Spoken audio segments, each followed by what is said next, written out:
Okay, so good morning. So I know it's the last day, but this is a topic that, in some sense, we could have presented on the first day, but we decided to postpone it so that you first get to see the applications and you're more motivated to now see how the hardness is shown, so how we actually approve the security of LWE based on worst-case lattice problems. And that's what I'll try to show you here today. Naturally, I'll be a bit sketchy. I won't show you all the details. It's especially, if it's using some quantum arguments. So, I would have just to show you the ideas there. It's not complicated, but how many of you have taken quantum information course? Like show of hands. Any of you? One? Okay.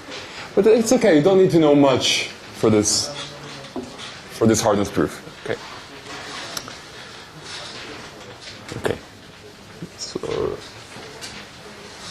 Okay. So let's start by reminding you what lattices are. I think you should know it by now.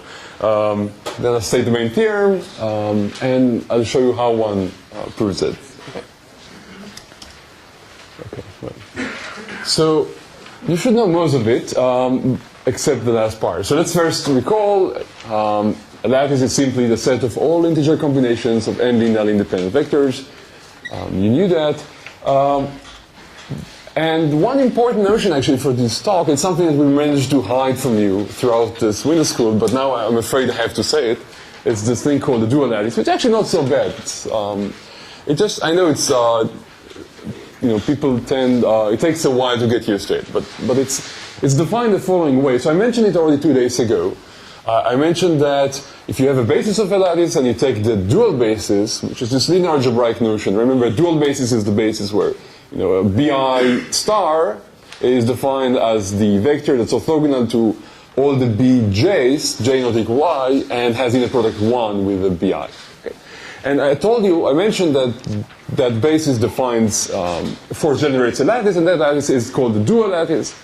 And a more direct way of defining it is the following way. That's the way I want you to remember it. So what is a dual lattice? So if you have any lattice L, you can define a dual lattice, which is usually denoted by L star. And L star is defined the following way.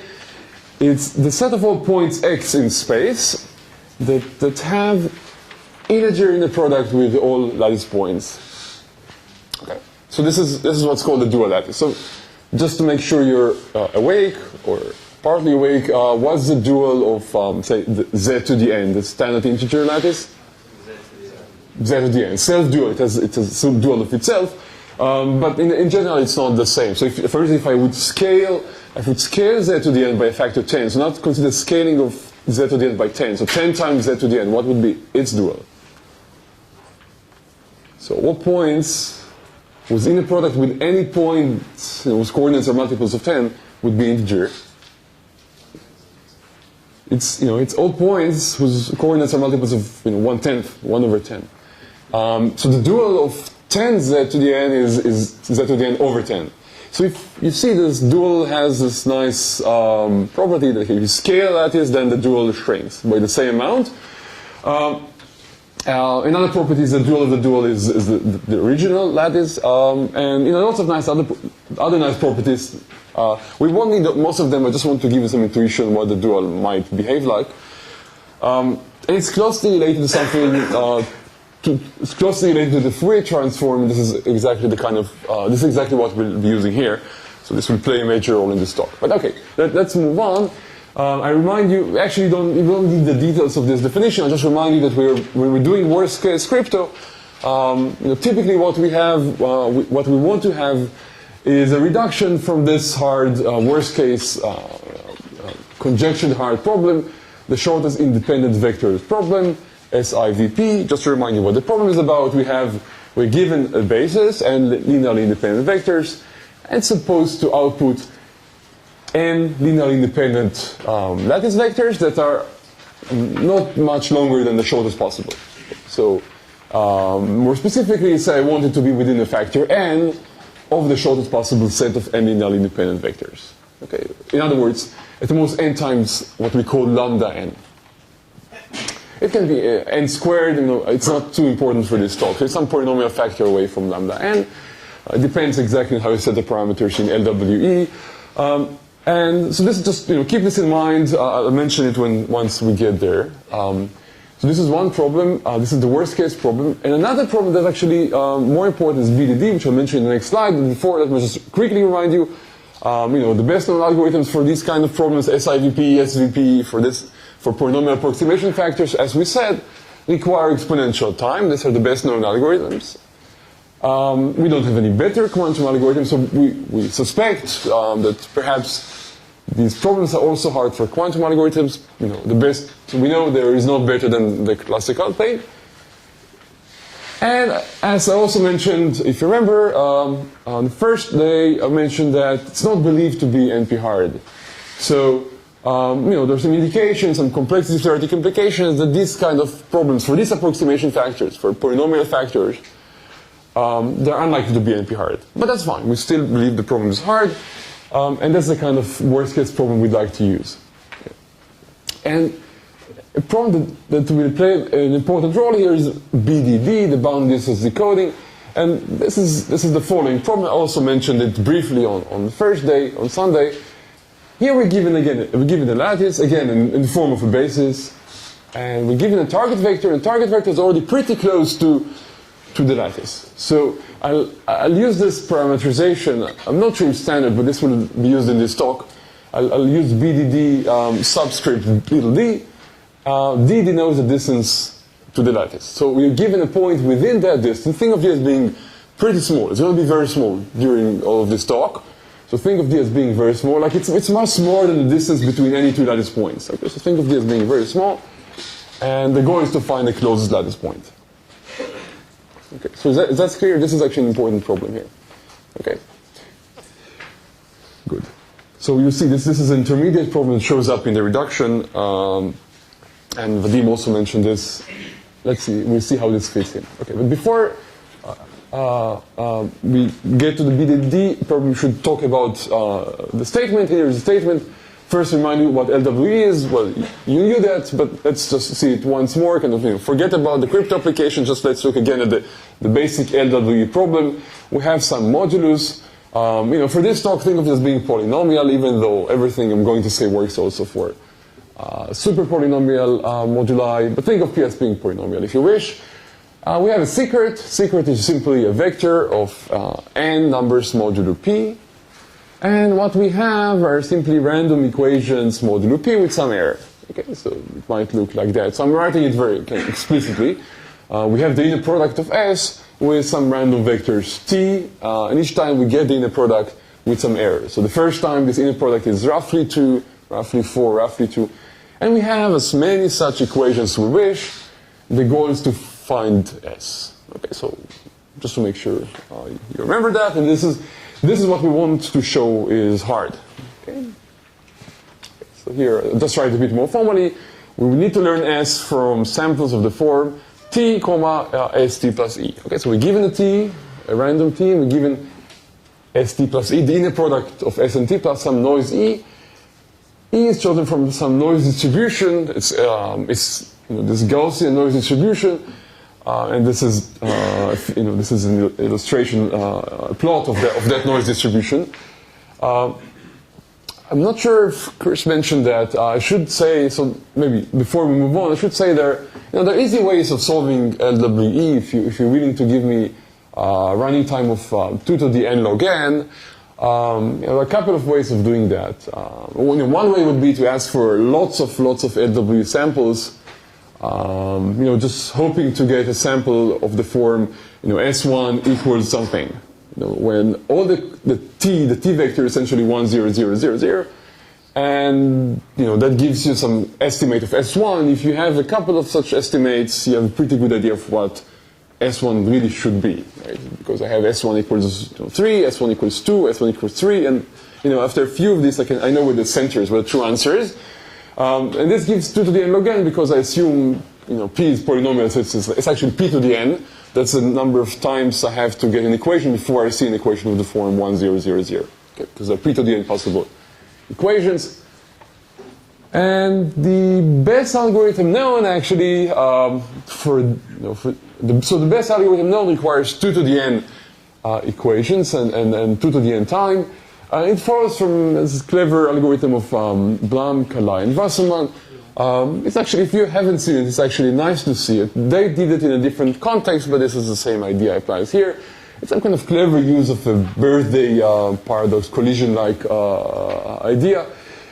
So I don't think we mentioned it anywhere, but I think it's a nice, so it's something that definitely should be mentioned. It's a nice algorithm, and if you haven't seen it, I recommend looking at that, or just trying to do it yourself. Try to think how to solve it in time 2 to the n. And also, there's something Chris did mention. It turns out that if the noise is too small, if the noise you're adding is only plus minus square root n, or less than plus minus square root n, then you can actually solve it in sub-exponential time. And if you remember, I mentioned on Sunday, and also Chris mentioned that at the beginning we only had the hardness proof of LWE, and the hardness proof just told us the noise would be bigger than square root n. We didn't know why, and only in 2011, Aurora and Gay found the sub-exponential time algorithm. So this was kind of nice, completing the picture. Now we understand what happens when noise goes below square root n, then things become a bit easier. Okay. If you only have polynomial equations, what's the best running time? Right. So then you need really, I guess, 2 to the n log n. You solve the lattice question. Yeah. You can't do anything clever.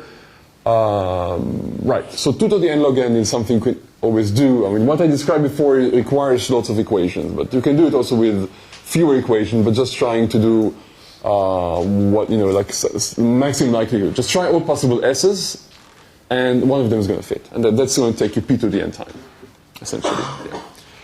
So true, the Blum-Kalai-Wasserman crucially relies on having lots of equations. That's why it may be less relevant for most crypto applications. Usually, you're limited number of samples you have. But it's still a very nice algorithm and the best known for the general problem. Okay, so now, if there are any questions, let me know. And if not, I can state the main theorem. And the main theorem is what you would guess. Our goal is to show that the LWE is as hard as worst-case lattice problems. But the only difference from what you would guess or what you would hope to have is the second line there, which says that we have to use a quantum reduction. Okay, so this is actually a disadvantage, right? We would like to have just a standard reduction. Unfortunately, we get a quantum reduction. I'll mention in the next slide why. You see it also in the proof. In other words, what we're showing here, so what is a reduction? We're simply showing how solving LWE, if you have a way to solve LWE, how to convert this into an efficient quantum algorithm for lattices, specifically for SIVP. So ideally, I would like to get rid of that quantum there. I just want to solve SIVP. That's the usual kind of reduction. And unfortunately, we don't know how to do that. Questions?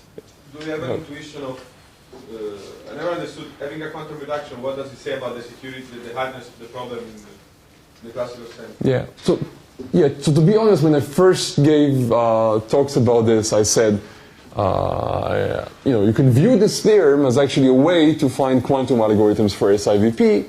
All you have to do is solve LWE. But after Chris and Vadim and Craig all gave their talks, I feel a bit bad saying it. I want to give you the feeling that LWE is very secure. But to be honest, this is one way to interpret this, and this is a valid way. If you think LWE might be insecure against quantum, that's a great way to view it. I mean, you want to find quantum algorithms for SIVP, and this gives you a way to find a quantum algorithm for lattice problems for SIVP. You just have to solve LWE. But yeah, so how sure are we of this? I would say it's hard to guess, hard to tell. How sure are we of factoring or things like that? This problem has been around for a while, and I think lots of people are trying to find quantum algorithms. Shor had a breakthrough that was the mid-90s, and since then it seems very difficult to find other quantum algorithms, substantially different quantum algorithms. We have very few tools. So one of the only tools we have is a quantum Fourier transform, which, not surprisingly, will be used here too. So, yeah, I wish I had a better answer, but yeah. Other questions? Okay. So maybe one thing you should be asking, and is why quantum? Why do we have a quantum? How did that happen? And the answer, maybe a bit counterintuitively, is that somewhere in the reduction we need to perform a certain algorithmic task on lattices. We need to compute something, and we only know how to do it quantumly. Okay, so there is something, some computation, some algorithmic task that we only know how to do quantumly, not classically. And what's a bit strange here, what's a bit counterintuitive here is that I'm telling you, there is this, I just told you a minute ago, there's nothing better known using quantum algorithms, and now I'm telling you there is something we can do better using quantum algorithms.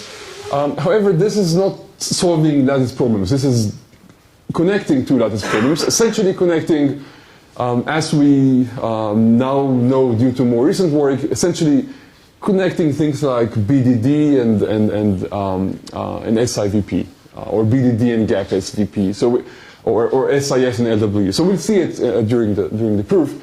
But what quantum allows us to do is kind of to bridge a missing link in the world of lattice problems. It does not allow us to, as far as we know, it does not allow us to solve SIVP. It just bridges two things, and this is the missing link in those reductions, and that's what quantum allows us to do. Does that make any sense? Okay, so let's see more specifically. Here's what we need quantum for. So the situation, this is the problem that we solve using quantum. So we give an oracle that solves BDD from some distance z from small d. Okay, and the question is, what can you do with it? So I have an oracle. Someone gives you this like birthday present. It's a great oracle. The oracle solves BDD for distance d. You're really happy. No one else can do that. This is like we believe an exponentially hard problem. So you should be very happy, right? I mean, not every day you get for a birthday present something that solves an exponentially hard problem. But what do you do with it? How do you use such an oracle, right? So the oracle says, okay, give me a point that's very close to the lattice. Give me a point within distance d. I'll give you the nearest lattice point. Whoa, this sounds great. How do you use it? Okay, here's one way to use it, and this is unfortunately the only way I see how to use it. I choose a random point, some random point x in the lattice. I shift it a bit. I move it a bit by something less than d because I don't want to move more than d. I know that the box is sensitive, so I only want to move by d. And then I call the box, I call the oracle, and it tells me x. But I already know x. So you see, it seems kind of useless because the box does this wonderful thing. But how do I use it? How do I find inputs for the box? How do I use it for something interesting? So again, the only way I can see how to do it would be take a lattice point x, move it a bit, get y is within distance d of x. Call the box with y and get x back. It's totally useless, we already know x. Okay? Yeah. Even knowing that something is within distance d is something which is hard, right? Yes. So then that definitely gives you that. Right, but okay, how do you? Okay, so it's not that it can't give information. right, so now Chris is here, so I have to say that. I mean, later I will say it at the end, but now I have to say it. So later, Chris found that the way to use is similar to what you're saying. Unfortunately, it only allows us to use it. So it's kind of, I would say, it kind of bypasses the real problem, but it still does something very interesting, which I mentioned towards the end. I think what I meant here is still a valid problem. The problem is we cannot generate inputs. So it's true, if you have some other source of points that you wonder, are they close or not close to the lattice? Sure, this is useful. But where would these points come from? If you want to solve SIVP, and where would these points come from? We don't know how to generate such points. If you're thinking of just taking random points, which I should have said, that's not going to work. In high dimension, the random point is going to be in the middle of nowhere, right? Essentially all points, all but exponentially small fraction of points are very far from the lattice. Okay, so there's no chance you land within distance d of the lattice. Okay, we're in high dimensions and most of the space is void, is far away from the lattice. So that's not going to work. So we need something more clever, and I don't know how to do that. So this is kind of the main trouble, it seems, in using BDD, and that's where quantum seems to help so much. Okay, so let me say why. Okay, I said that. Answer is X. We already knew the answer. And quantumly being able to compute something you know is very useful. It sounds kind of counterintuitive if you haven't heard anything about quantum information.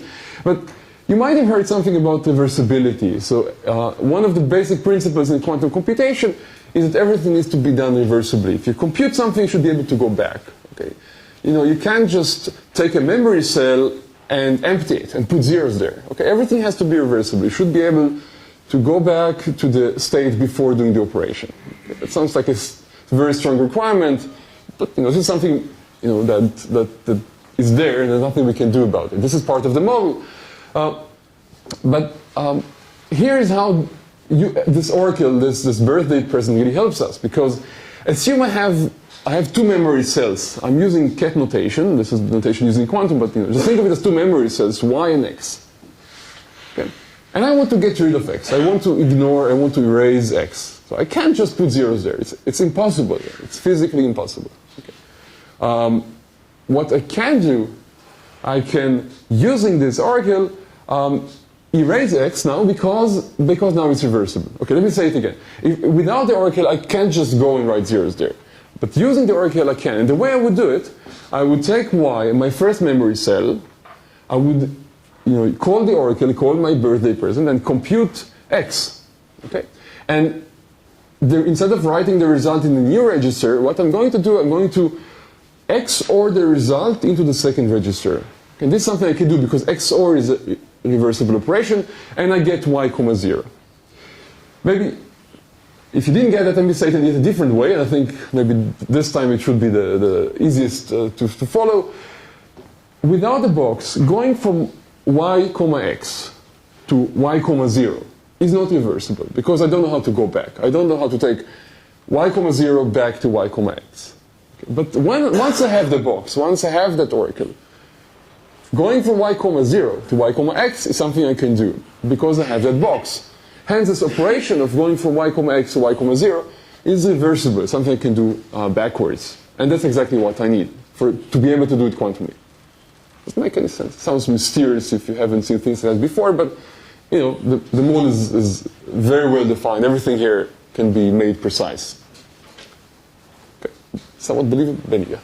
So everything works even if the box is quantum itself, right? Everything works even if the box is quantum, yeah. So I should have said if the reduction works even if the LWE solution is quantum, yeah. Well, you can think of the box as being classical circuit, which you implement in quantum superposition. You have to implement it. Yes. So it has to be coherently performed, yeah. But don't worry about that, yeah. Does this allow us to go back to compute this for all y or just y? Only for y within the SSD. Yeah, and that's the only points I'll use here, right? So the way I'll use it, I'll essentially follow the outline here. I'll take a point x, I'll shift it by a little bit, I'll get x, y. And y is going to be close to d, and then I'd like to erase the x. I'd like to only be left with y. You'll see why this is useful. Okay, so any other questions? No, okay. Good, so this is kind of an important point that to take home to see why this is, how this enters the proof. Okay, so let's now get to the proof, the actual proof. First, let's see the structure of the proof, the overview. One of the biggest players in the proof, there are two big players. One of them is Gaussian distributions, which we've seen before. Let me remind you, it's so important here that I want you to see it again. So I'll denote it by dr. It's a Gaussian distribution of parameter r, of distance, of radius r. The radius is actually r square root n, but think of r as being the radius. And it looks like Chris said, like that, toy with the needles. And it's like a discrete, it's a distribution on the lattice points. It's a discrete distribution, but it follows the Gaussian mass. Okay, this is a very important distribution for this proof. And the only fact we need to know is that when r is very big, like think of r as being 2 to the n, well, I should say 2 to the n times, like lambda 1 or something, but when or lambda n, but when r is very big, we can sample efficiently from this dr. Okay, that's one fact you need to know, and I don't think we saw it, maybe it falls from something we saw, but essentially you compute an LLL, we saw it, so you compute an LLL basis, which is only within, in quotes, only within 2 to the n factor of the shortest. And then you apply the sampler that Chris showed us. So you can sample from Gaussian distributions once you have, you can sample from that radius, because we have the LLL basis, which is that long. Okay, so we know that given a basis we can sample, and LLL gives us a basis that is that long, 2 to the n times lambda n. And there are other ways to do it. I mean, this is, I think the paper appeared before the sampler was there. There are lots of other ways of doing it. It doesn't really matter how you do it, In general, dealing with very long points that are of length 2 to the n is easy. As you know, the trouble is dealing with short points. So I can sample from dr when r is large, but when r is small, it's hard. It seems hard to sample. That's actually what we're trying to solve. The goal would be to find short vectors. In other words, we want to sample from dr for small r. And that's exactly what I show next how to do. And here's the way we do it. This is the very high-level overview of the reduction, which is actually quite similar to the reduction Vadim showed us 2 days ago. And the high level is start from some bad basis and improve it over several steps. Each time you shrink it by a factor 2, and then at the end you end up with a good basis. Okay.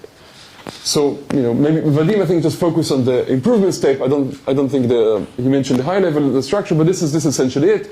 You start from a very long basis and you shrink it at each step by some factor. Okay.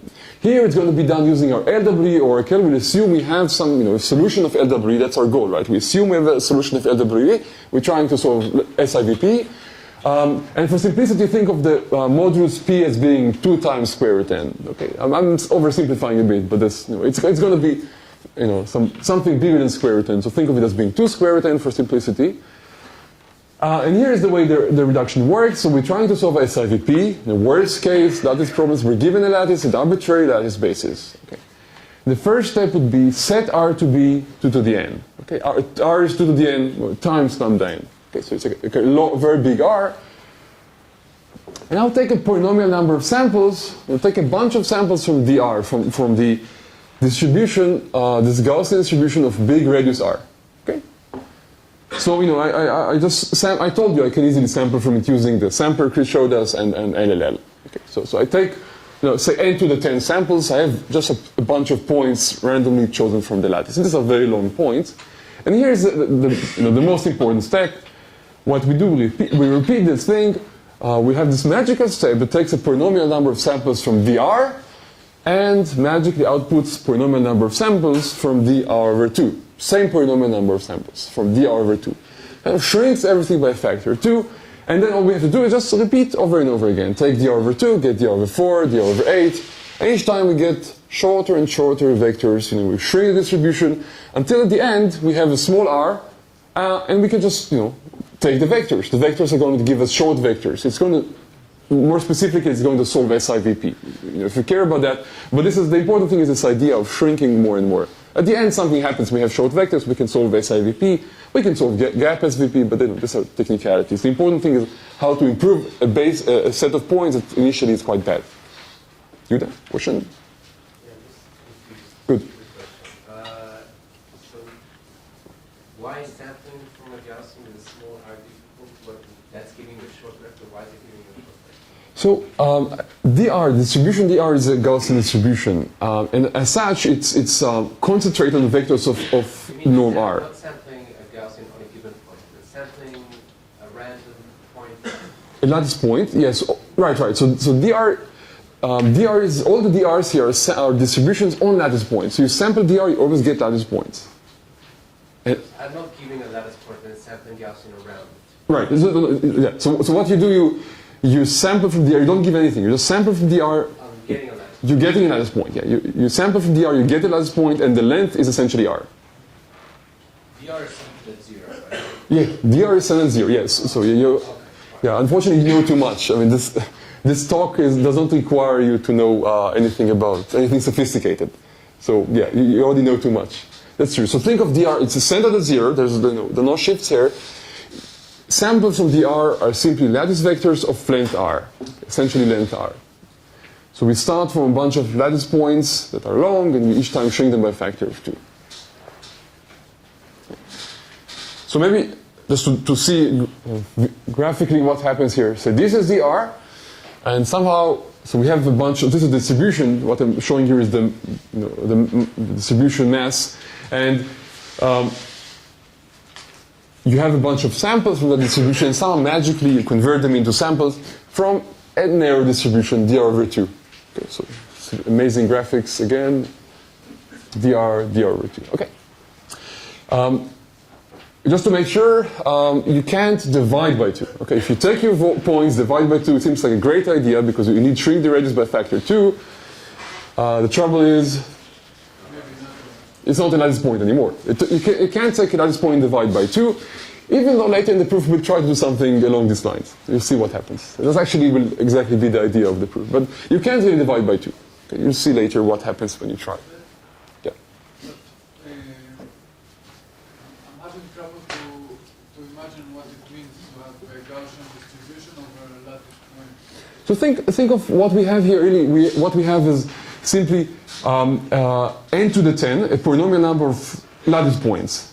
So and think of them all being roughly the same norm. So what I'm showing you here, ignoring this distribution issue, what I'm showing you here is simply I'm showing you that if I have, say, n to the 10 points of length r, I output n to the 10 points of length r over 2. But why do you even know that there are so many points? Oh, R is very big. R is very big. There are tons of points. I'm not dealing here close to the shortest vector or anything. Think of R as being very big. It's true, at some point, there won't be any points of that norm, and that's where it breaks, and that's where I stop. And then I get, it's already short enough for me. At that point, I'll be happy because my vectors are already kind of close to lambda n or close to the good parameters. Okay? Okay, any other questions? Okay. So let's see it in a bit more detail, the way it works, how one shrinks vectors by a factor 2, and how can you do this magic of shrinking lattice vectors by a factor 2. And there are actually two steps, two lemmas. One is completely classical, the other is quantum. Okay, lemma 1, lemma 2. The first one says, if you have those samples, you have samples from dr, say n to the 10 of them. So you have the n to the 10 lattice points of a norm r. And you have an LWE oracle, so I assume I have a way to solve LWE. Then I can solve BDD, meaning I can find the closest lattice points, for points that are nearby the lattice, for distance p over r in the dual. Okay, so let's say that again. We have samples in a lattice L, samples of roughly norm r, and we have say n to the 10 of them. That's all we need. And we also have the LWE oracle. Then what I'll show that you can, in the dual, in L star, you can solve BDD, you can find the nearest point to within distance p over r of the lattice. Okay? As you see in a few minutes in the proof, distance 1 over r is easy. For that you don't need the LWE oracle. Okay, this is something you can easily do. And the whole point here is going to p over r, not 1 over r. Okay, so we're kind of expanding the radius of decoding by a factor of p. Okay, this will be this is the idea. This is the main way we use the LWE oracle. This is the only way actually. We use the LWE oracle to expand it from 1 over r to p over r. You see it in the proof. Anyway, this is lemma 1. Okay, and lemma 2 completes it. It gives us once we have a solution in the dual in L star in the dual lattice to BDD within some distance d. What lemma 2 shows us that we can now obtain samples back in L, back in the original lattice L. We can get samples whose parameter whose radius is square root n over d. Okay, so this should be in parentheses a square root n. So it's square root n over d. I'm not as sophisticated as Vadim, but anyway, I think so once you combine these two steps, and this is what you do now. Once you combine these two steps, you can complete the picture. Okay, so let's just let me go back just one thing. So show you again. We started from dr. We have samples of BDD on distance for distance p over r. And now if I plug it in lemma 2, so d is p over r. If I plug it in there, I have square root n divided by p over r, and I assume p is 2 square root n. Okay, so now if you notice, I get exactly R over 2. Typically, BDD is exponentially hard. Is it level 1 already? Pretty good evidence that LWE is hard? Well, no. So this is nice. This is a good question. This is exactly I guess. Okay. So in some sense, okay, what I'm saying is not precise, but in some sense, what you're saying here is similar to what Chris did in 2009. It's not exactly, but in some sense, okay. But let me say what's wrong in what you're saying. But if you want to see what's right in what you're saying, you should look at Chris's result. But what's wrong in what you're saying is that, say, in the first step, we have a solution of, we have R is very big. In the first step, R is exponential, like 2 to the n. And once you apply LWE, you get solution of BDD to within distance that's, say, square root n over 2 to the n. So it's only a tiny bit more than 1 over 2 to the n. Okay? And this is easy. So BDD, when I said BDD is hard, I mean to within reasonable distances, right? Once you're within exponentially small distance of the lattice, it's easy. Okay? So LWE buys you something, but it buys you something very small. It allows you to jump by factor p. Okay? And when p is big, when p is exponential, then you get something interesting. And this is what Chris did. I won't show it here, but indeed, when p is big, you can get something very strong, already from something like that. Yeah. That's how we get the classical reduction. Right? Good, but lemma 1 only gives us an advantage of 2 square root n, and this brings us back now to R over 2. You can maybe already notice from this picture why I wanted p to be bigger than square root n. Why this requirement that noise is bigger than square root n. So the reason p, that the modulus needs to be bigger than square root n, is because here we're kind of losing a square root n, right? In the second step, instead of getting 1 over d, I get square root n over d. So in order to compensate for that, I must make sure that the p buys me more than square root n at each step, right? I want to end up with something less than r. I start with r, I want to end up with r over 2. Okay, not 2r. That would be very stupid if I end up with even longer vectors. Okay, so that's why p has to be bigger than square root n. Okay. So I'll mention more about this at the end. The second lemma uses, this is the part using quantum computation, and it's actually, it is a simpler part, even though no one believes me. But lemma 2 is really the simpler part. It's a basic application of quantum Fourier transform. And once you look at the actual proof of the paper, somehow it takes 3 pages, but because there are some technicalities. But it's conceptually it's a much simpler part. We're simply applying the quantum Fourier transform using the idea I showed you before. So I'll show you that first, and then we'll go to lemma 1. Just to again see the big picture. We're starting from a bunch of samples from dr. Using the first lemma, we go to a solution to BDD in the dual lattice for distances slightly more than 1 over r, p over r. And then once we go back, we end up with samples from dr over 2 now in L. And now we do it again. We apply lemma 1, we have BDD, this is now 2p over r in the dual. And we go back, we get samples from dr over 4, and so on and so forth. And then at some point it stops, and when it stops it's good, because we already have short vectors. It stops at the point where r is kind of within the same order of magnitude as lambda n. And this is good, this is where we should stop. Then we have a bunch of samples that already give us a solution for SIVP. Is that good? Speak up, yeah. Can you go back one slide? Yeah. So I'm a little bit confused about the role of P. So as far as I know, when P becomes bigger, the LWE problem becomes easier. That's not clear. I mean, for instance, for P exponential, we know that it's hard based on classical reduction. This is what Chris showed, which I mentioned at the end. So, Chris, would you like to take this? So, is it true that when P is big, is it true that when P is big, the LWE problem becomes If I keep the noise the same. easier? Oh, Depends on the noise rate stays the same, or the noise, the absolute amount. right. So, if you keep the noise the same. One thing is you can see that this reduction the reduction becomes more efficiently, right? You need less steps. At every step you get a speed up of something like square root n over p. Yeah, but that doesn't matter. I mean, the reduction instead of n steps takes 1 step, but this is the last thing you care about. It's a good question. I would probably, okay, I would have to think more before answering. Yeah, I mean, it's true that we know that, at some point, actually, I mean, we don't know what happens when p equals 2, for instance. This learning parity with noise. So I'm not sure how to use this to interpret the question. I guess it related with how you set the parameter LWE problem. So, You always fix the amount of noise, or the amount of noise is relative. okay. Right, so I didn't want to get into it. Actually, the improvement we get here actually has to do, has to do with alpha times p, not with p. I'm hiding some important details like that. Right, so you want, of course, you want the noise to be bigger than square root n, for this to improve. But this reduction doesn't, well, at least I currently can't immediately see how to interpret this reduction as evidence for hardness of LWE for various values of p.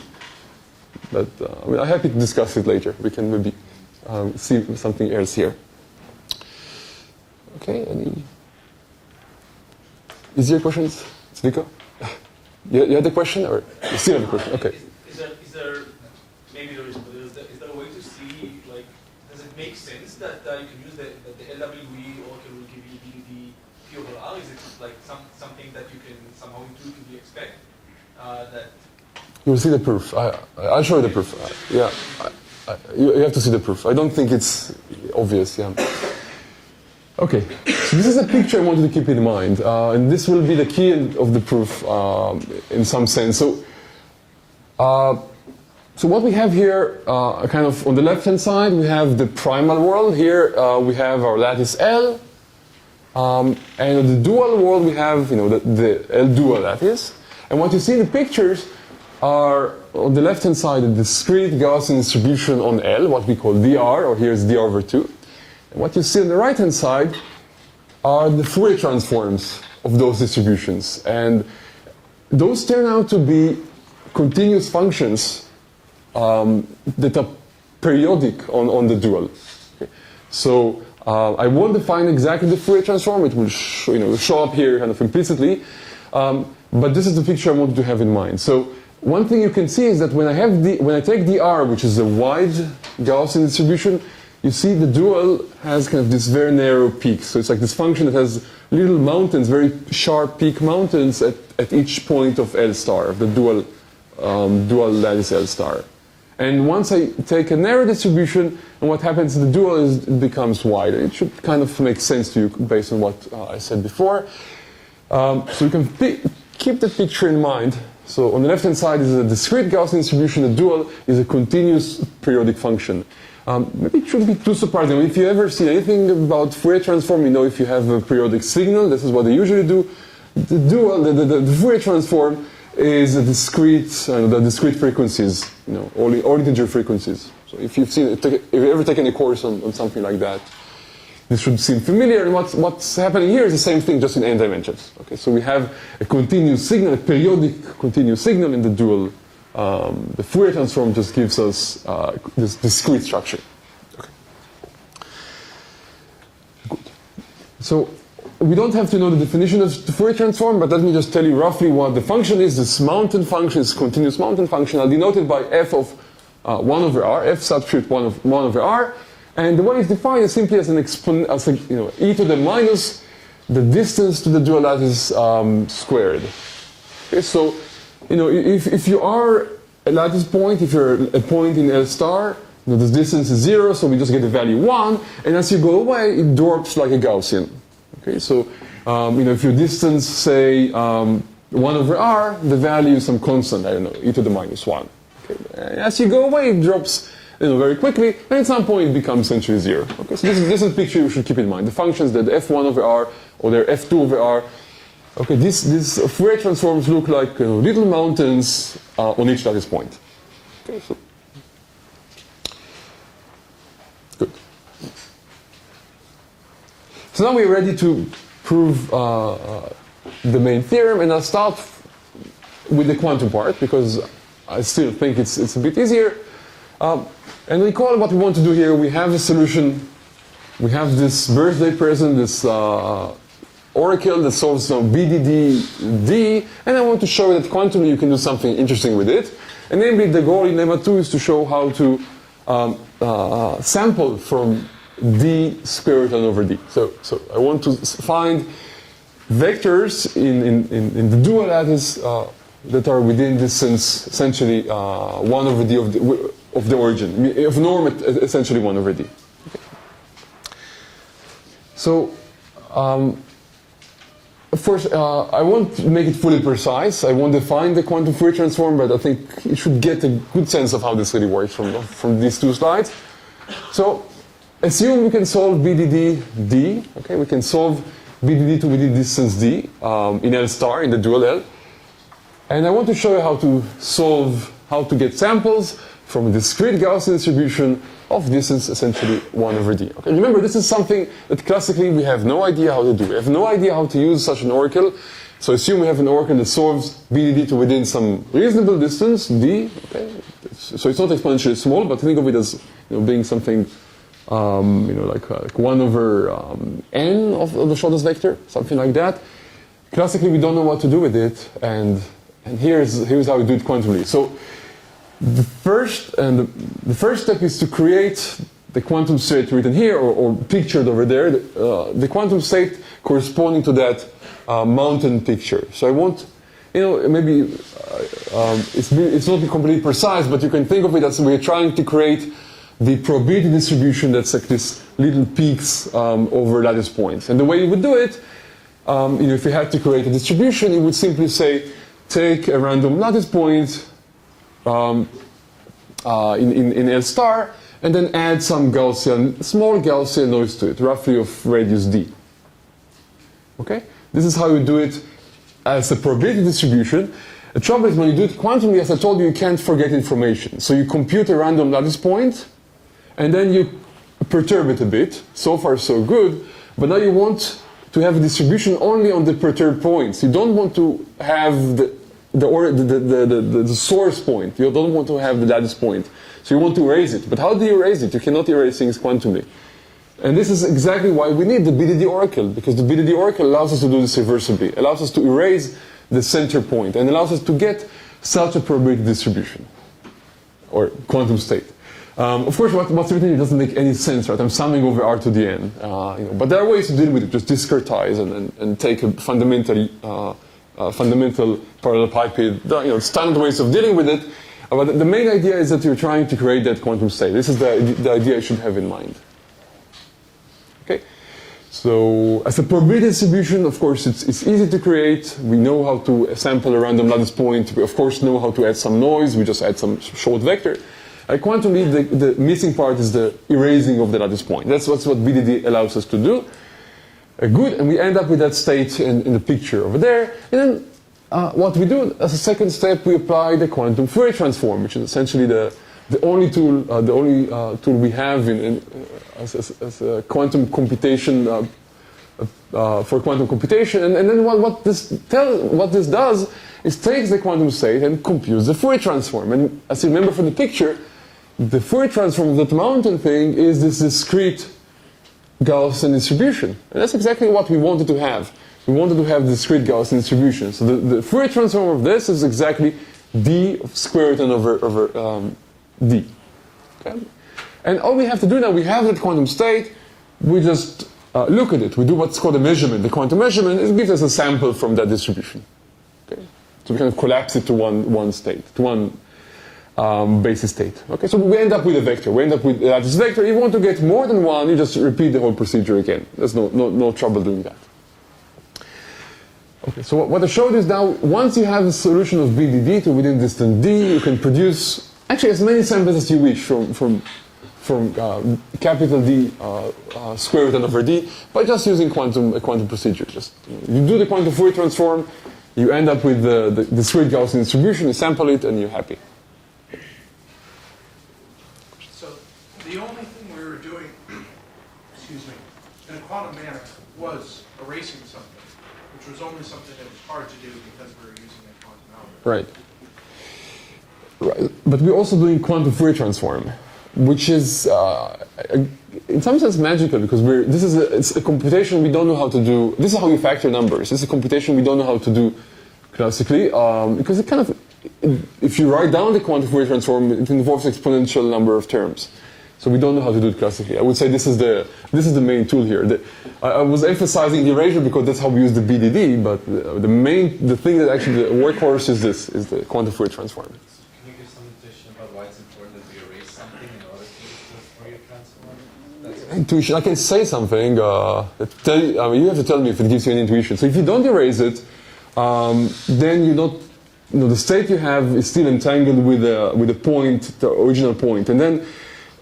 From a quantum point of view, what you have here is still individual Gaussians. They're not one periodic distribution. Each one still has, lives in its own Hilbert space. They're not part of the same space. And then when you do the quantum Fourier transform, nothing happens. They don't. There's no cancellations. There's no interference happening. Yeah. So that's the best I can do. Sorry. Okay. So now we get to the actually the main part of the reduction. This is classical. Okay. So if you lost me, this is a good time to get back. Now we're just doing something classical. We want to solve BDD to within distance P over R.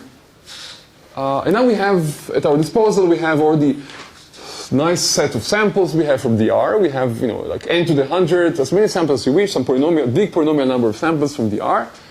And we also have the LWE oracle. And together, we will use this to solve BDD to within somewhat large distance, namely P over R. Okay. And we start by observing that actually it's enough to approximate the function fp over r. So remember that continuous this periodic continuous function that has with p over r, this mountains. And what I'm claiming here in this lemma, you shouldn't look at the slides actually. Just try to think of it for a second because it should be, well, if you already looked, it's too late. But try to think of it if you haven't. How would you do such a thing? How would you solve BDD within distance p over r if I give you a way to compute or say approximate the function fp over r? So let me make this more precise. Your goal is to find the nearest lattice point given a point that's within distance p over r of the lattice point. And what you are allowed to use, you're allowed to use an oracle that computes. You're allowed to use a box that computes fp over r. So you compute this little mountain functions that have with something like p over r. Okay, so how would you do this? How would you use the oracle to help you find the nearest lattice point? So you can start. First you ask the box. What's the value of fp over r, the point I'm given, and if you are a distance p over r, you'll get something like e to the minus 1, because if you remember, that's roughly the value of that mountain at a distance p over r from the center. And what would you do next? Maybe move and see what happens. Okay, so you move a bit to see what happens. Right, so you move a bit. So if one direction gets smaller, other direction gets bigger, it's good. So you move there, and you move there, and you slowly move as long as this thing increases, and then when it stops increasing, you're at the peak of the mountain. Right? So you just climb up. That's all you have to do. So you just walk uphill. This is easy to do. You can when you're on the mountain, that's what you do, right? You just make sure you don't go down. It's a bad way to go to the peak, and just go up. And I should say the reason this works for distances p over r, not much more than p over r, is because at some point the value, as I said, is just 0. You won't see anything. You're kind of the plateau between the two mountains. But if you want to, once you're within distance p over r, you start seeing the hill, and you can start climbing up. And this is what you essentially do. Once you get to the peak, once you're close to 1, then you're at a lattice point. Well, actually, this is not completely correct. I mean, there's some problems with it. Does anyone see? So we need directions in the dimensions? How do you No, actually, this is very fine. Yeah, I'm constantly warning you of high dimensions, but actually, this is something you can do. You can compute the gradient. You can probably do it fine. Approximation Right. as you get closer? So it's an approximation issue, right? So you will get closer, but at some point, you won't know if you're really at the peak or just 2 centimeters away from the peak, and you really want to find the lattice point. So getting a bit closer is not enough, but there are easy ways of solving that. And I won't show it here, partly because we actually never need that procedure. Partly because this is just for intuition. Actually, the reduction we'll see later gives us more than just computing f to the fp over r. But anyway, you can think of it. This is not that far from being true. There are several ways of fixing this. It's a nice exercise, actually. So, try to think how to deal with approximation. Once you're already pretty close to the lattice, how do you get even closer? Okay. Good. So the goal now is not to solve BDD anymore, but the goal is to approximate FP over R. And what we'll start by doing is, as a warm-up, we'll start by approximating F1 over R. So kind of a narrow mountain of only width 1 over R. And this is actually, as I said, as I mentioned before, this is actually easy in the sense that you don't need any LWE oracles. You can always do that, given the samples dr. So remember, we have samples from dr, and using those samples, you can easily, as I show you next, you can easily approximate the function f1 over r. The trouble will be to go beyond f1 over r, and I'll show you that in the second part. I'll show you how to approximate say 2 over r. We actually need p over r, but for simplicity, I'll show you 2 over r. It's the same idea. And this requires the LWE oracle. Okay. So the goal now is to start by doing f1 over r, and I should say this similar idea was in the paper with Dorita Aronov in 2004. I mentioned, I think, on Sunday, the one showing containment in NP intersect NP. Anyway, so here's the warm-up. We want to approximate f1 over r now. Okay, and for that, essentially all we have to do, and try not to look at the slides, is we're trying to write. So we're trying to write f1 over r in its Fourier representation. And so I didn't tell you, I didn't define the Fourier transform, but let me just do it now. The Fourier transform says that, essentially by definition, it says that we can write the function, the periodic function f1 over r, we can write it in terms of its Fourier coefficient, this f hat 1 over r.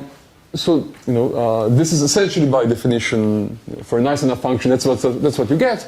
And notice this is a sum over all W in the lattice. So f1 over r is periodic function on L dual, on the dual lattice, and we can write it as the sum over points in L. And so we have those Fourier coefficients, which are just numbers for each W. We have a number times cosine of 2 pi in a product of Wx.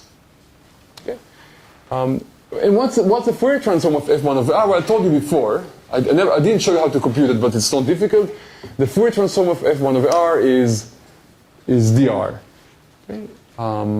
So f1 over r, the function we want to be able to approximate, can be written as the sum of w in L of all the points, sum of all points in the lattice L of drw, which is just the probability mass of w under distribution dr, times this cosine, this number between -1 and 1, cosine of 2 pi in a product between w and our point x.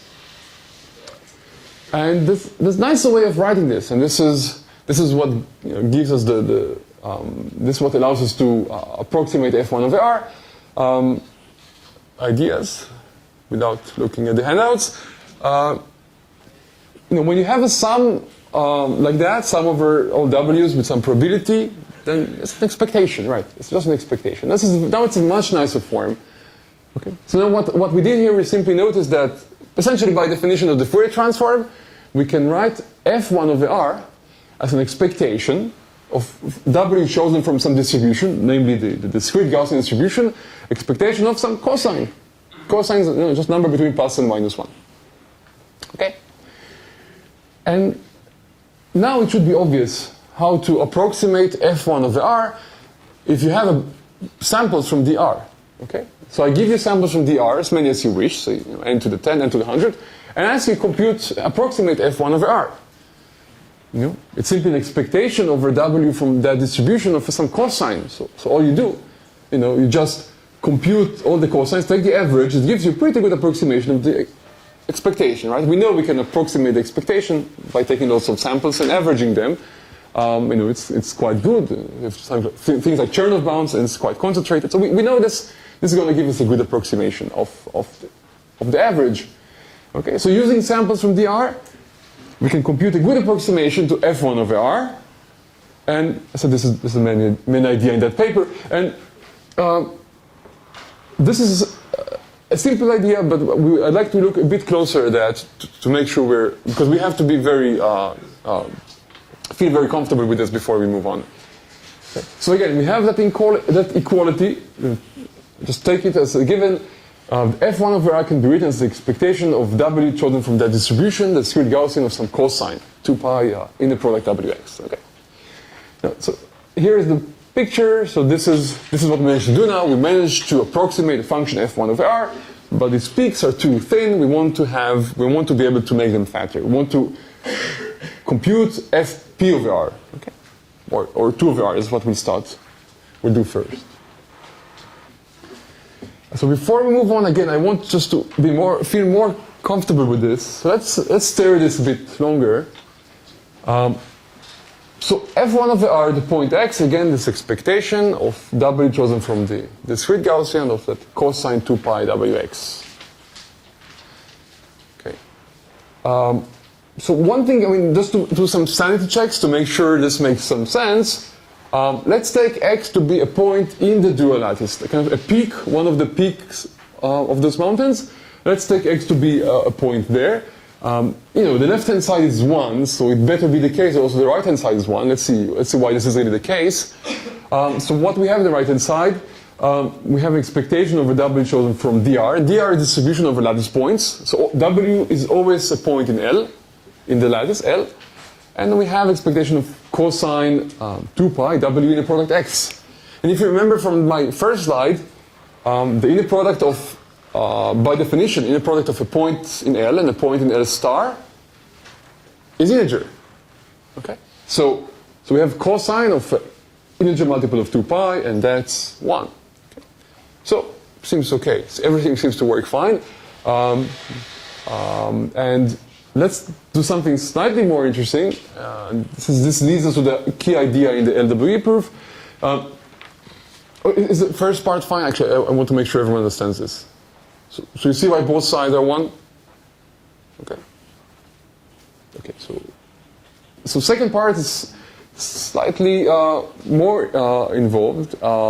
And here I want to take X that's not at the peak of the mountain, but close to the peak. So it's slight distance away.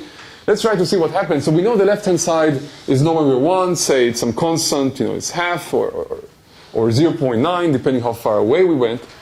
Right-hand side, let's see what happens here. So this is, try to imagine what happens here. We have an expectation of a cosine. So even before looking at the details, we know we have an expectation of a cosine. And cosine is always between 1 minus 1. And if the expectation is 0.9, now how could the expectation of a cosine be 0.9? It means that the cosine is usually hovering in that area of 0.9 or 1, or but you don't expect it to be lower most of the time. In other words, equivalently, the inner product of W and X is usually close to integer. Okay, because the cosine is usually large because the expectation is 0.9. Okay, and you can also see it directly. So if you want to see it directly, you just the inner product of W and X. So X is you can write X as a lattice point plus some noise. So the inner product of W and X is inner product of W and some lattice point, which is integer, so we can ignore it, plus inner product of W and some short vector. And this is going to be short, okay? Because both the vector and W are kind of short. Okay, so the W is of length R, and the perturbation of this distance is also of length 1 over R. So the inner product is something like small, like constant or less than constant. Okay. So if you didn't follow this, it's okay. I just want to give you some idea on why this makes sense. And I think so. The important idea is to understand the distribution of the inner product of W and X, because this is the way we'll get to the LWE. Okay, so again, when x is really part of the dual lattice, w inner product x is always integer, but when x is a bit away, it's typically close to an integer, but not always. It's going to be some perturbation of an integer. Okay. In fact, it's somewhat of a Gaussian perturbation of integer, but you'll see this soon. Questions? Makes some sense. Okay. Okay. So now here's the second step. Now we are done with approximating f1 over r. We want to go to fp1 over r. I'll just show you 2 over r, the same idea. Okay, so I want to approximate f2 over r. And the first idea we try is kind of what we were saying before. I want to kind of divide by 2. So here's how I'll do that. It's essentially the following way. So I take my distribution dr over lattice points. And here, assume the lattice is just z squared for simplicity, but the same thing would be true for any lattice. So I have this lattice, and what I want to do is I want to partition this into 2 to the n cosets of a sublattice. So it looks something like that.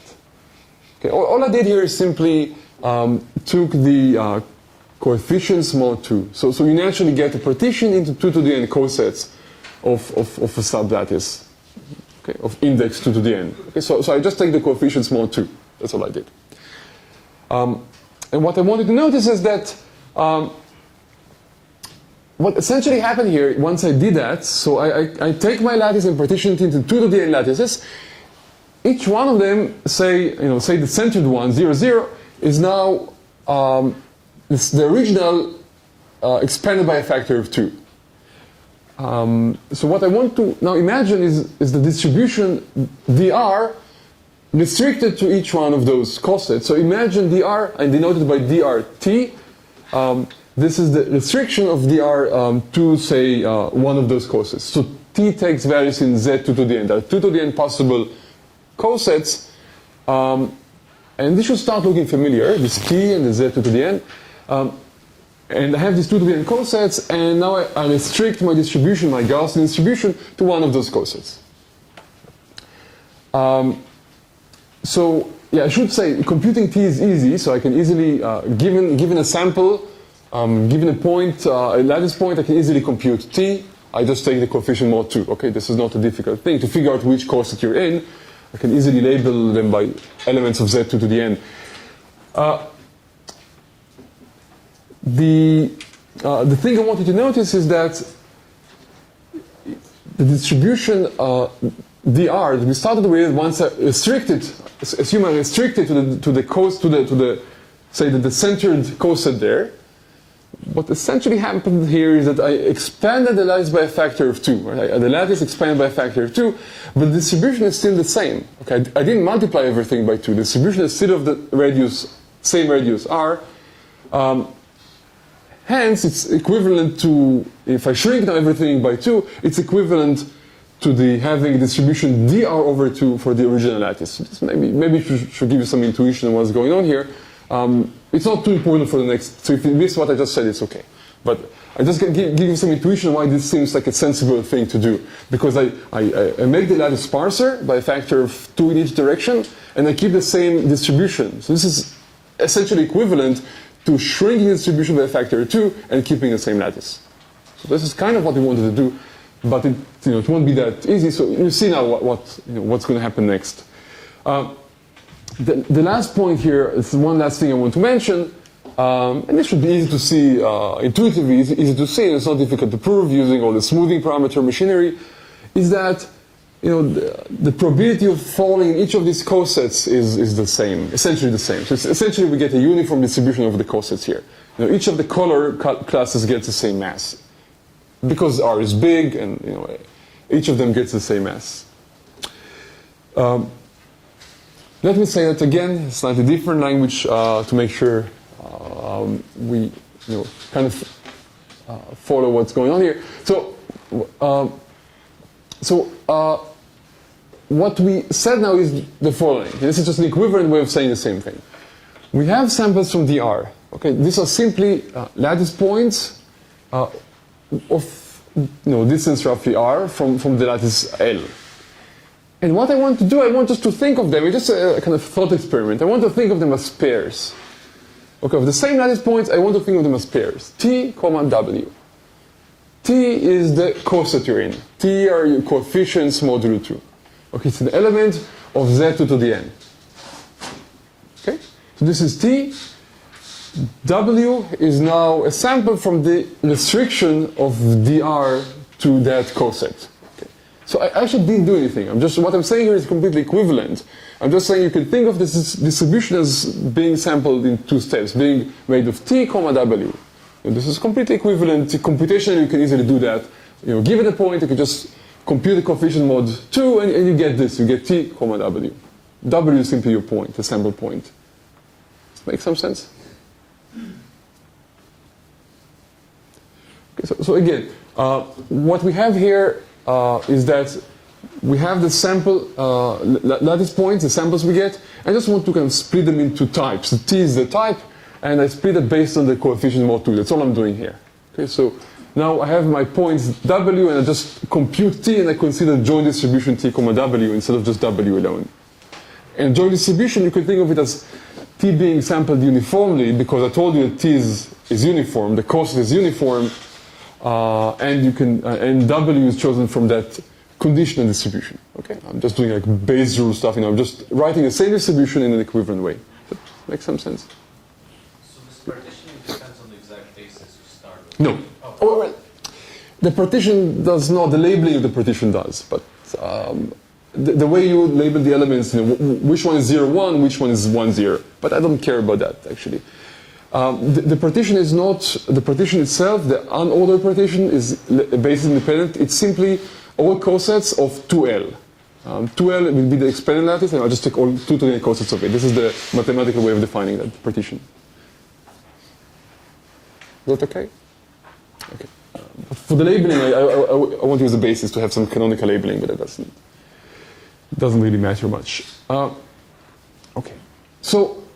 Good. So what we managed to do now, essentially, by just a thought experiment, we managed to get distributions from these DRTs. As I told you before, in some sense, these DRTs are good for us because they're kind of the same radius, but they're an expanded lattice, which is kind of the same as this narrow Gaussian on the same lattice. Okay?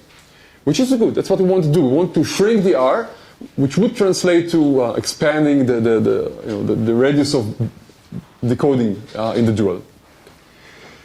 And let's see what happens. So what I want to now is consider the Fourier transform of this distribution DRT. So I condition a specific T, and I want to consider the Fourier transform of that distribution. And I wrote it here. This is a scaling of the Fourier transform, but it should be, hopefully you won't notice this. So here's the Fourier transform,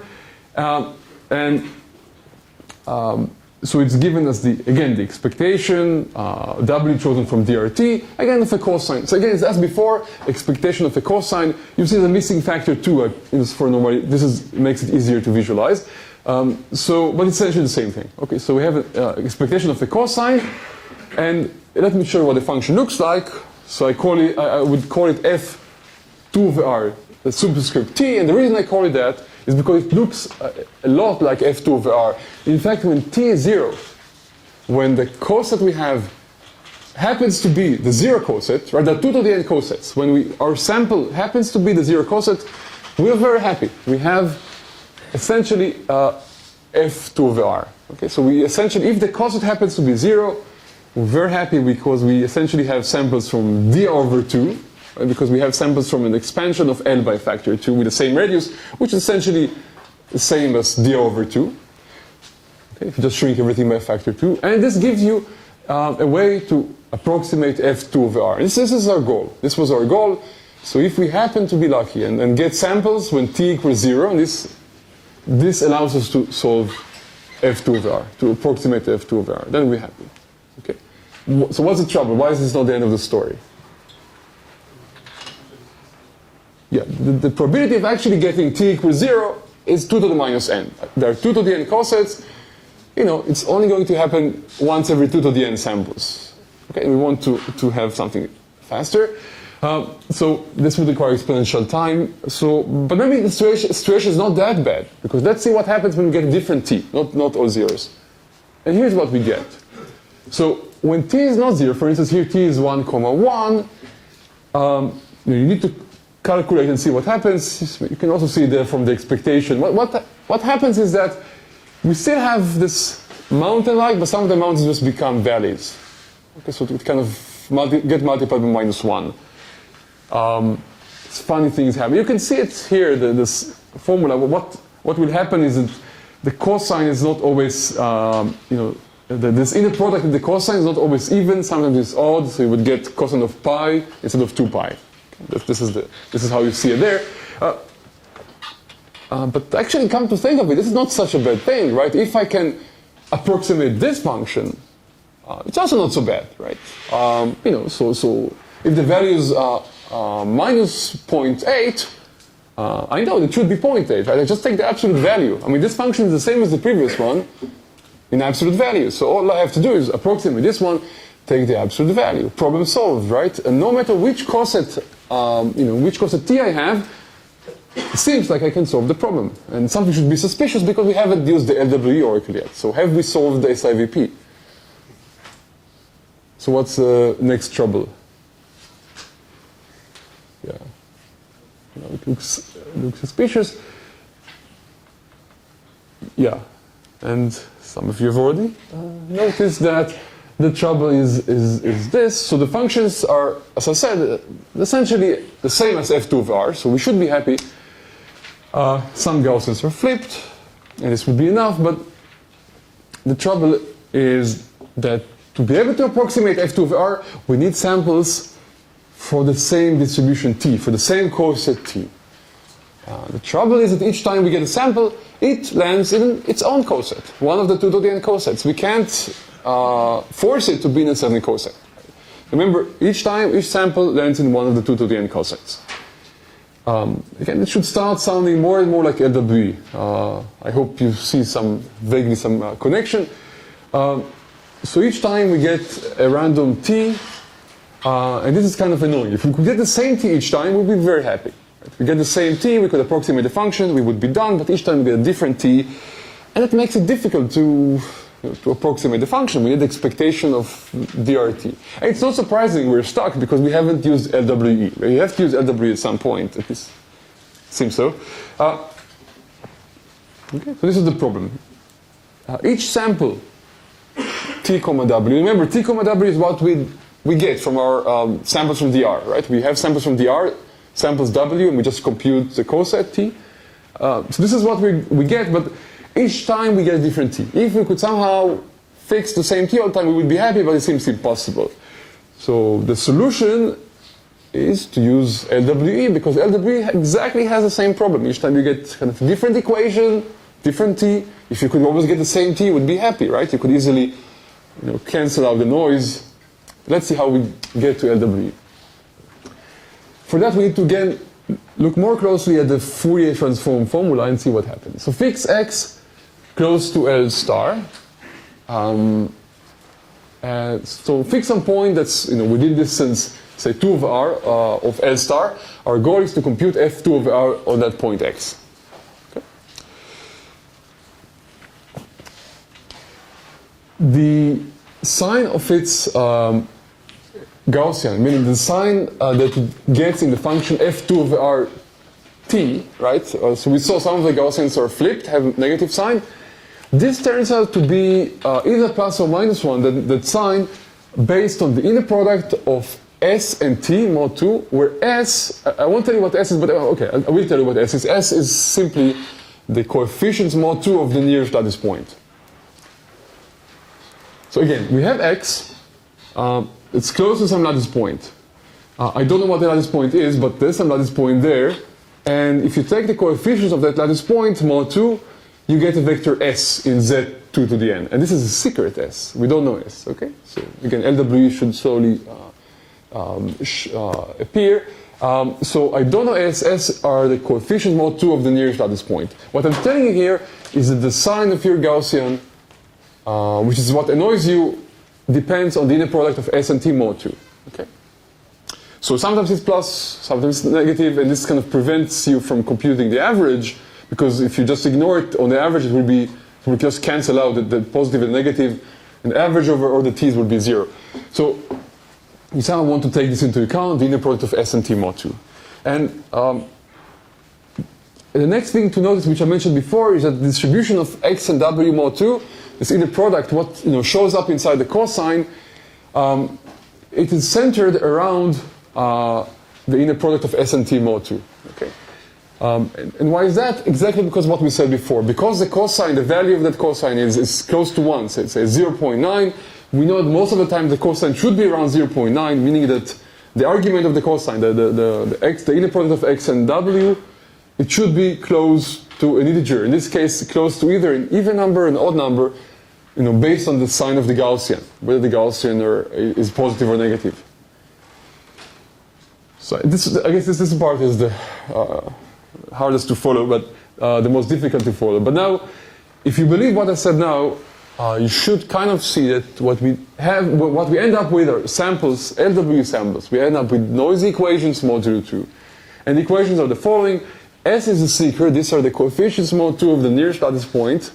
We don't know them, but we wish we knew them. LWE is going to help us to figure out what S is. The T's are the coefficient mod 2 of our samples. Each time we're different cosets, so these are the T's. And what we know, just because we're close to the lattice and because the average of the cosine is close to 1 or minus 1, we know the inner product of X and W, okay, which are 2 points we have. The inner product of X and W is close to being either 0 or 1 mod 2. In other words, it's close to the inner product of S and T. There is some noise, and the noise is exactly because X is not really a lattice point, because the average of the cosines is not really 1. It's 0.9, so it's sometimes really an integer, but most of the time it will be around an integer. It will sometimes bigger, sometimes smaller than integer, but close to an integer. And this noise is exactly what makes the noise in LWE. So again, the noise happens because X is somewhat away from the lattice, and then because W chosen randomly, each time we add a different noise. Okay. So yeah, I realize the end is a bit difficult. I hope at least you get some idea of how this works. It's not really difficult, so you can try to ask me or.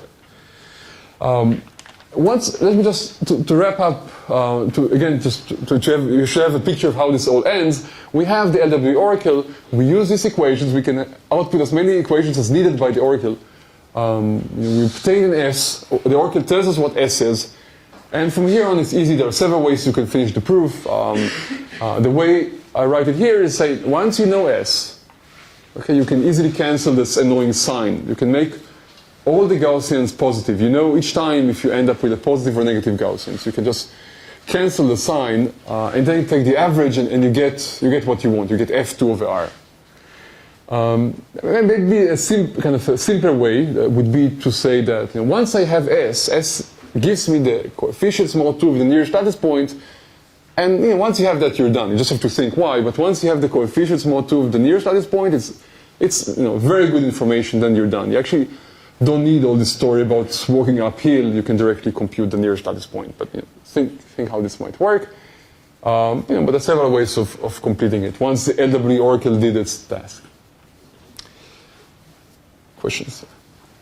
What keeps us from repeating this indefinitely? What keeps us from repeating this? Nothing. Why would anything keep us from repeating this? You could approximate more points. No, from just keep on getting a better answer. Oh, you mean the high-level picture, right? Each time we shrink by a factor 2, right? So at some point, as was pointed out before, at some point the distribution would say go below lambda n, and then you start seeing kind of the structure of the lattice. For instance, one thing that would break is you ask me why are the cosets all uniform? That won't be uniform anymore. Some of the cosets won't get hit, and then the samples you provide to the LWE oracle won't be uniform, and LWE oracle might say I don't want to work anymore. Yeah.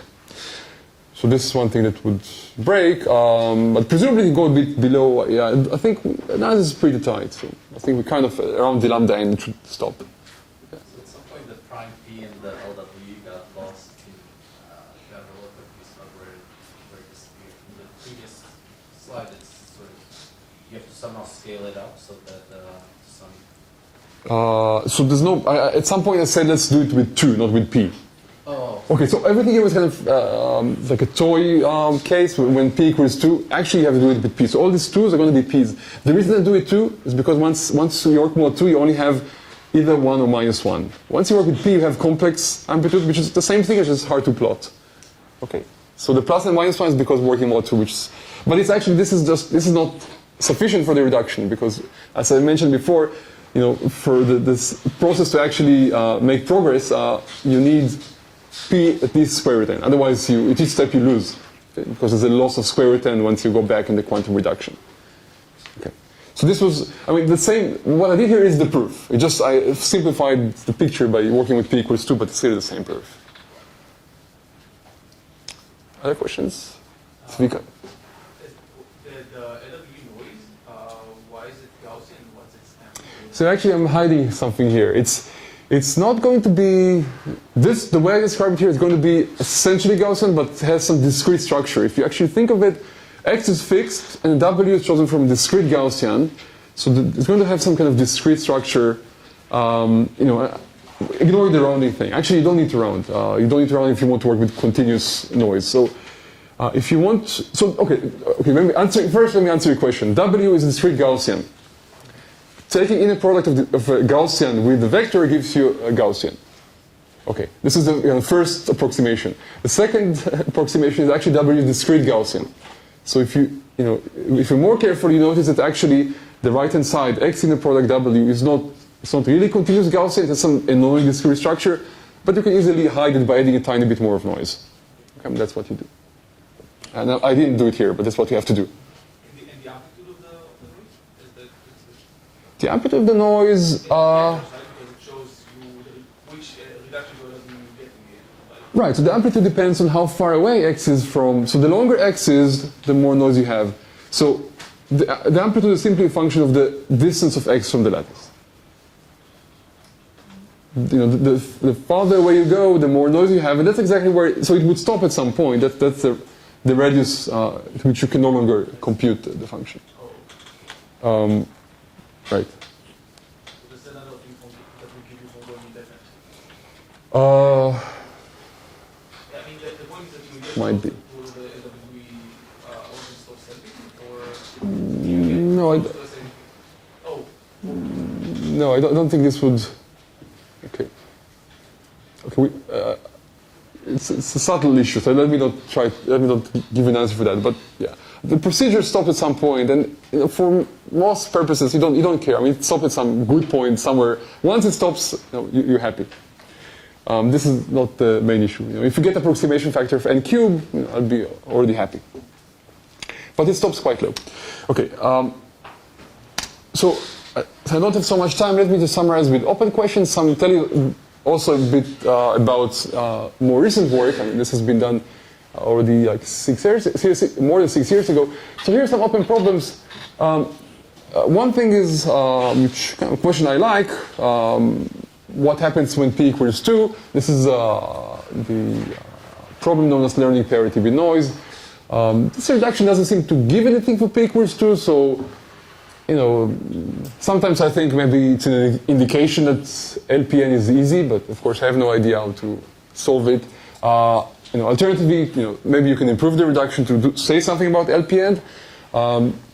Admittedly, for crypto, it seems LWE is, as we saw in Craig and Chris and Vadim's talk, it seems quite useful, but I think it's still nice to figure out LPN, understand this regime of small p. Another thing which personally I like a lot is the question of dequantizing the reduction. So I want to make it classical because I keep getting these questions: why is it really secure quantumly?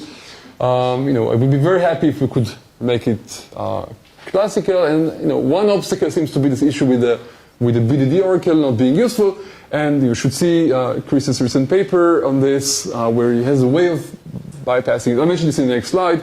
But I think the question is still, there's still the big open question here of how to dequantize the reduction.